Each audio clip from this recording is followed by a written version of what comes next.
ready? Really? Finally? Yes? Okay, good. On this, the final episode of The Real Bachelor. Thank God. Lewis will go on his individual dates with the final two girls. And in the dramatic final rose ceremony, who will Lewis choose as his true love? My God, they've known each other like 2 weeks. Whatever. Just roll the interviews. I'm so excited for these 2 dates. I can honestly say that I'm starting to develop deep feelings for both of these girls. And after these next 2 dates, I hope I can make the right decision. Oh my God, I can't even begin to explain how excited I am for mine and Lewis's date tonight. I mean, we connect so well.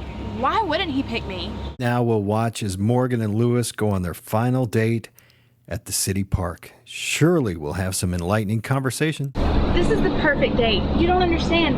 I love swinging. I know. That's why I thought this would be perfect for you, Morgie. Oh, Blue Bear. Well, that date will make you vomit.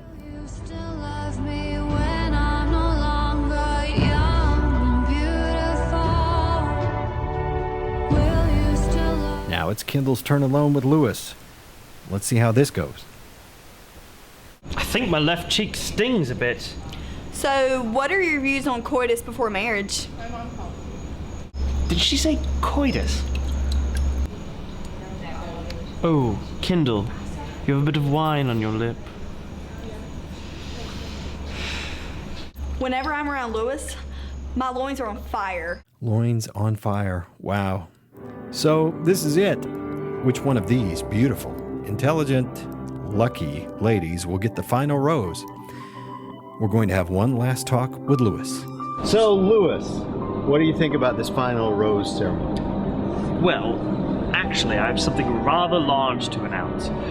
They're both great girls, but... All right, let's get this over with, shall we? Ladies, I think you're both charming girls. Kendall, you're just too hot. Even though I don't understand what you're saying half the time.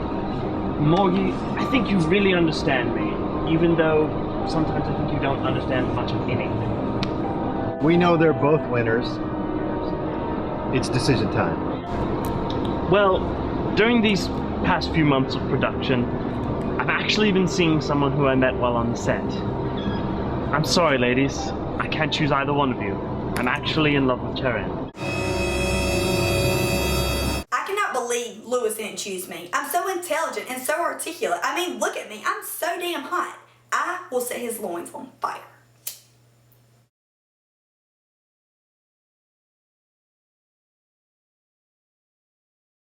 There you have it, another heart-wrenching season of The Real Bachelor. Tune in next season or don't. Frankly, we don't care.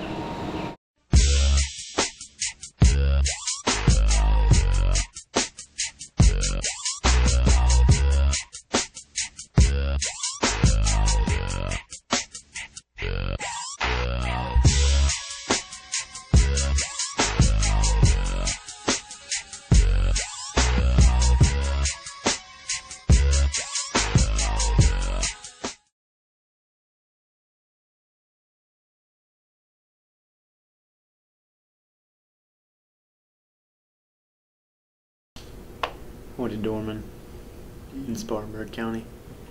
Go Cavs. I've been Jordan's friend since, oh gosh, he was a sophomore, I was a junior in high school. We met in French class at Dorman High School. Yeah, I know a couple of them. Like, I went to high school with 2 of them. And basically, living like Jordan's like living with a giant lab, because you know how labs shed and they'll get everything dirty. Well, Jordan, he gets all his dirt all over the floor, so you're walking through this filth all the time until you decide to clean. But that's about it, yeah. So, Trey, when you lived with him, what was that like? It's kind of horrible. Dents in the wall. Had to help him shower. They're pretty good guys. Little out there, you know. Help out a lot though. He just got his new wheelchair, and it had just rained, and we went to his grandparents' house, and he had his new chair, And then he had a new hoodie. It was a nice hoodie, even though it was Clemson. And there was this little hill. It was just a little tiny hill. Like anybody would just walk down it. But we were at the top, and he was looking down. And I said, Jordan, are you going to really do that? Yeah, I was like, I don't think you can do that. Dude, I've done this so many times in my old one. And I was like, okay, are you sure? He's like, yeah, dude, believe me, I've done this before. I haven't been handicapped for a day. We start going down the hill, and then I get catapulted out and go flying and slide down the hill, get my brand new hoodie muddied up. I just started dying laughing. But as I was laughing, I still went over just to see if he was okay, because his head was turned away from me and he was shaking, so I didn't know what was wrong. And I go and look, and he's over there red-faced, dying laughing, and that's why he's shaking, because he's laughing so hard. So we just sat there and laughed for a good 5 minutes. And a couple of I've fallen and I can't get up jokes. And instead of helping me up, I look at Seth, who's almost about to die from laughter, because he's like that, a little dickish. No, but okay, that's about the story. I live in Thomason. It's just this like teeny bungalow. I mean, it's small. It's, I guess, it's for the most part accessible. The bathroom is kind of small, like the toilet area. It's kind of bumpy getting to Thomason, but it's good. Where did you live your freshman year? Centennial. What floor? 4th. How did you feel about that? I don't know, like, I liked living on the 4th floor because, like, there were some cool people up there. But then, like, probably wasn't very safe or anything in case of an emergency. We got bogeys. We all were gonna, on the hall, we're talking about, well, I guess if it's a real fire and they shut down the elevators, either you're gonna have to stay up here till the firemen come. Then they realize that this is a pretty hefty boy, so they got to get more help. So we were thinking about getting sheets in the whole hall, carrying him down, and we had it discussed, but thank goodness it didn't happen. But I think that handicap, why would there be a handicap room on the 4th floor? Probably the day we had our first fire drill, I was like, oh shit, this probably isn't a good idea, but it was just kind of weird. He didn't have a girlfriend, but I mean, he liked people. Like I know for sure one girl back in high school who he adored. Nope, don't have a girlfriend. Do you have someone you're interested in? Nope. What about that girl that's hanging above that poster in your room? She's a friend.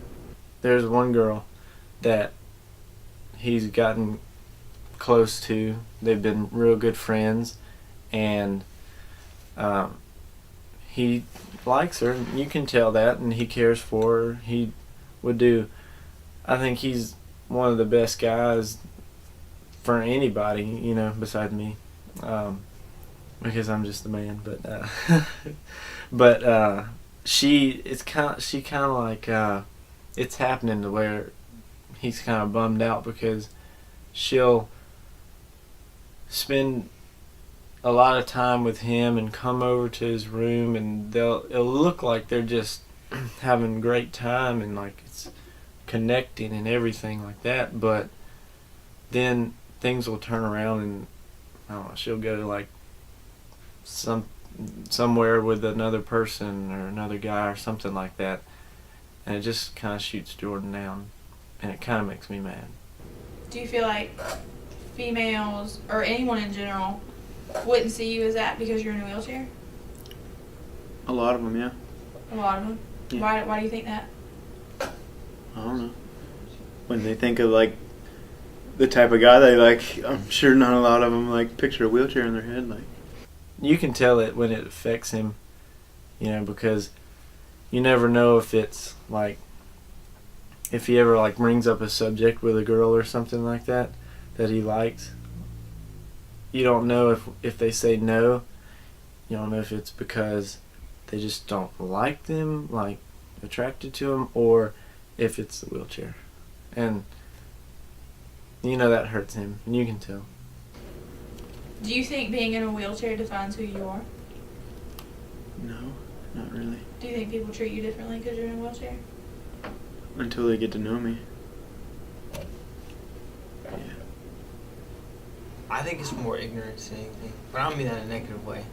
Like, cause like people like come hold the door open and then talk to him like he's 3. Like, oh, how you doing today? Doing okay? Just like, what?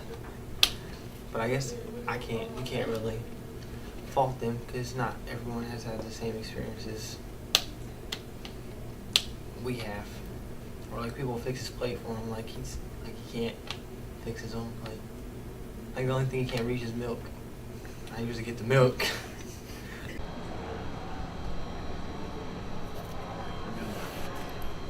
To the library.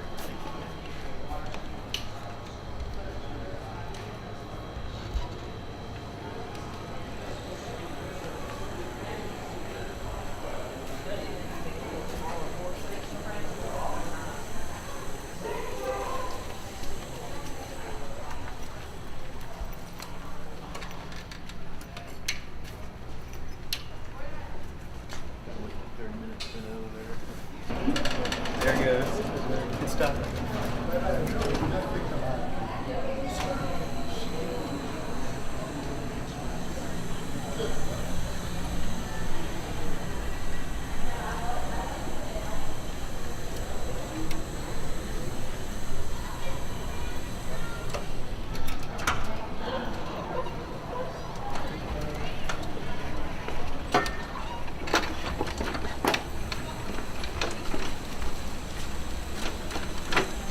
How often do you have to use the elevators? Every day. Because there's no way for me to get from that area to the library without going through a building or going all the way around the building. So, every day.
The long process, isn't it?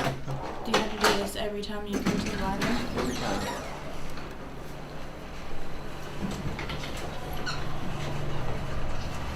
Again, another small elevator? Yep.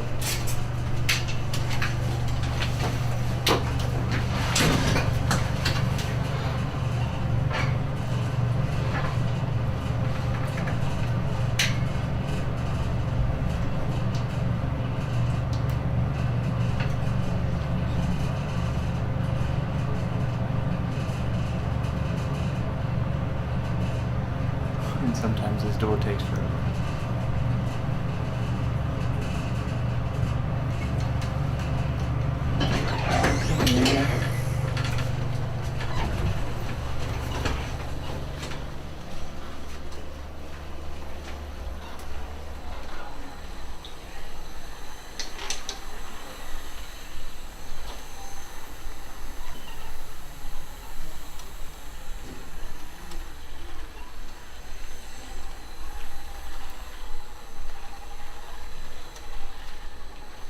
fit down any of these aisles.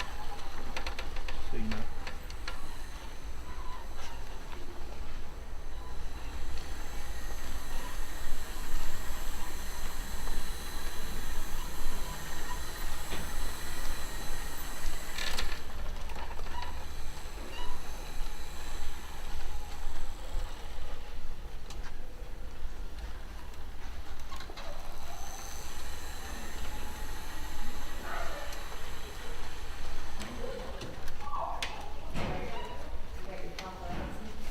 Making a documentary.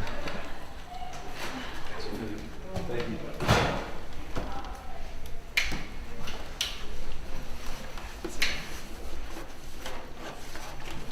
Let's say on it. All right. Any more questions? Keep going. And we're to the library. Good.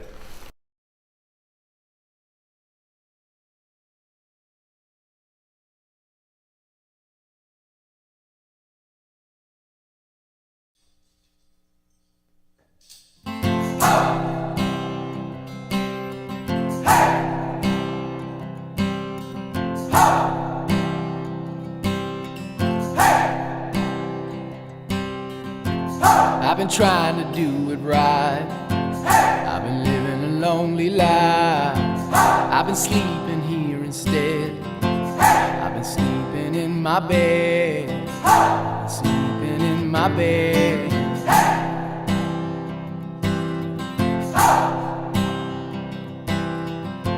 So show me family, all the blood that I will bleed.